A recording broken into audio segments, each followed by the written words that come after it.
Europe 1. Et avant de développer tous ces titres, Clotilde, retour sur les dernières sanctions de l'Union européenne contre la Russie. Elles ont formellement été adoptées hier. 10e série de sanctions contre Moscou et sans doute, Nicolas Toneff, les plus imposantes depuis le début de la guerre.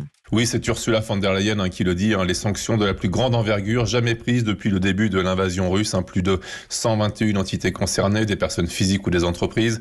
Il y aura des gels d'avoirs, des suppressions de visas, des exportations industrielles vers la Russie vont être interdites à cause possiblement des biens à double usage, civil ou militaire, comme l'électronique, les véhicules spécialisés, les circuits imprimés.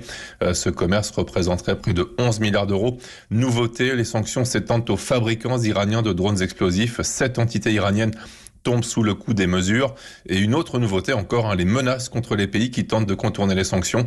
L'objectif de ces mesures est par ricochet clairement d'affaiblir autant que possible le complexe militaro-industriel russe qui tourne à plein régime, même dans la difficulté, et de rendre la situation économique de plus en plus difficile en Russie. Moins de flux financiers, moins de possibilités de déjouer les restrictions. Les Russes commencent à ressentir le manque d'importation dans leur quotidien, au niveau en particulier des produits alimentaires devenus très rares et chers hors industrie locale. Nicolas Toneff, envoyé spécial d'Europe 1 en